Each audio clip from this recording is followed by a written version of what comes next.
Hello and welcome to a demonstration of a brand new mobile application for the Altivar 212 drives.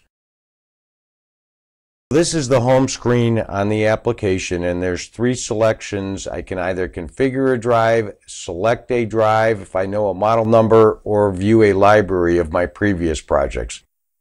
In this simple example, I'm just going to show you the macros, so I will configure a new drive here. I selected my Altivar 212. I could also select an enclosed S-Flex using this app. I select my voltage, the enclosure style, and typically I would use the US pump and fan defaults.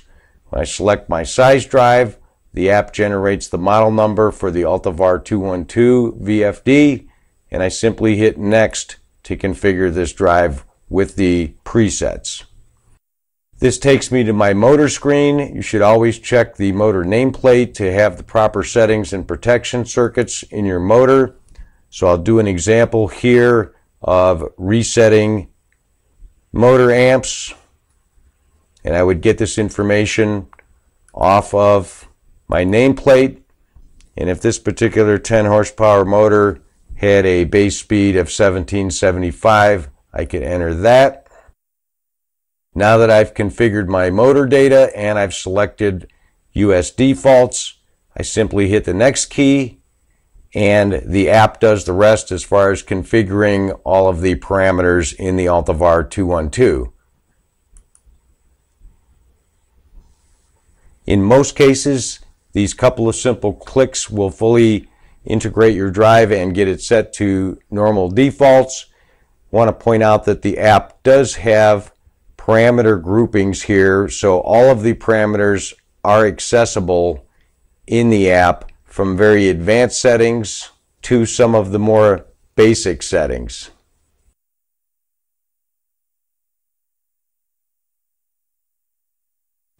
So it is a fully functioning simulation of the data contained in the VFD itself. And this interface allows access to all of the different settings.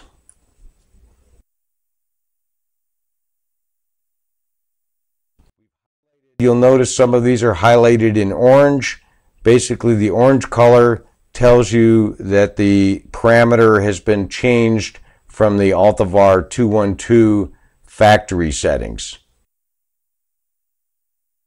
So at a quick glance, the app will tell you which ones are different than the way it would come out of the box if you had a brand new Altivar 212 shipped to you. So I have access to all of the parameters inside the VFD, and I can modify, change those.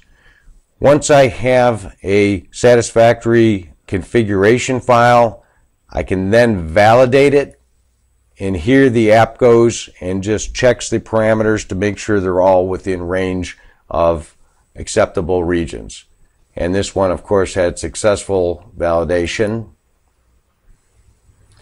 At this point, once I have my successfully configured parameter set in my drive, I can write it certainly to the drive. I could save my project. So this one I've called AHU2, and I've denoted it that it's a hospital. I could also, this has an email function built into it, so if I wanted to send this configuration file to myself or another interested party, I could email the config file straight from the app. So now I've successfully saved the configuration. If I had a Altivar 212 connected, my cable light down here in the bottom corner would come on. At that point, I could write to the drive. I could also read from the drive if I wanted to just view the parameters that were set in an existing drive. The other nice thing with this app, aside from making it very easy to configure a drive, is that there's a resource page built into it. I've got links to all of the various YouTube videos.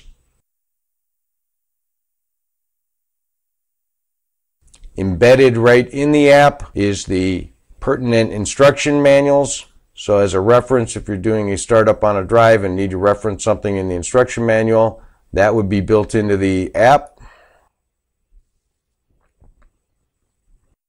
And there's also some information about the cable. This is the cable that is required to connect the Altivar 212 to the iPad.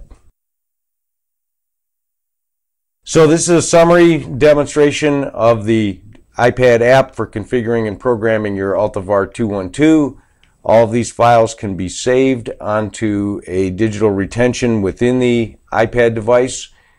There are links. You could add documents in here. As an example, your approved submittal documents could all be added in here, and you could have one single source for digital retention of the whole job file projects. If you wanted to present to your owner at the end of the completion of the startup, you could save all the information on the iPad and then present it.